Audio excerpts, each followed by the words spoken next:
Morning guys, we're on Proverbs chapter 17, reading from verse 1 to verse 9. Verse 1, better is a dry morsel and quietness than a house full of feasting and strife.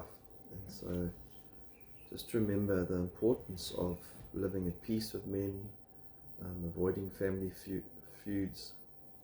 Sometimes we get our priorities wrong. We chase after riches, the glamorous life at the expense of our friends and family. But it's much better to have a dry morsel, have very little, but in the quietness and the peace of a house, than strife with feasting. Proverbs 15:17 says, better is a dinner of herbs where love is than a fattened calf where hatred is. Verse 2, a servant who acts wisely will rule over a son who acts shamefully, and will share in the inheritance among brothers. God will always bless you if you're faithful, you work hard, and we've seen it time and again where a son who's meant to take over a family business and be part of it, where he hasn't done well, he's going to become rebellious, and then someone else will have to take that position that should be his. Verse 3, the refining pot is for silver and the furnace of gold, but the Lord tests the heart. And so ultimately everything boils back to the heart. And God can see our hearts, and He knows what's in our hearts. Verse 4, an evildoer listens to wicked lips, a liar pays attention to a destructive tongue. And so we mustn't entertain evil, mustn't entertain lies. That's what the evil person, the fool, pays attention to, that type of talk. Verse 5, he who mocks the poor taunts his maker. He who rejoices at calamity will not go unpunished. And so God is a God of impartiality. He doesn't look at your riches, your clothes, the color of your skin. He looks at your heart. And so we mustn't mock the poor or side with the rich. Proverbs 14:31, whoever oppresses a poor man insults his maker, but he who is generous to the needy honors him.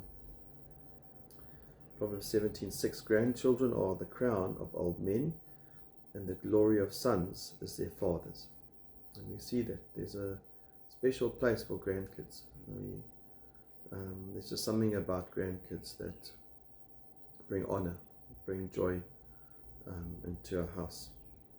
Verse 7, excellent speech is not fitting for a fool, much less are lying lips to a prince. It's important that we live and act according to our conduct. And so if you're in that position, may there be no lying lips if you're in the position of authority. Verse 8, a bribe is a charm in the sight of its owner. Wherever he turns, he prospers. This is a bit of a strange one. Sounds like a bribe is a good thing because you prosper through it. And the fact is, there is riches going through bribes. And that's why you often see these politicians, and how do they get all this money and drive these big cars on the salary they're on? Well, they've accepted bribes. And so the fact is, they will get rich through the bribes, but that doesn't make it good. That doesn't make it honorable. And ultimately, we don't want to be blessed physically, we want to be blessed spiritually. And so although a bribe can bring wealth, that wealth is going to mean nothing the day you die. Verse 9, he who conceals a transgression seeks love, but he who repeats a matter separates intimate friends.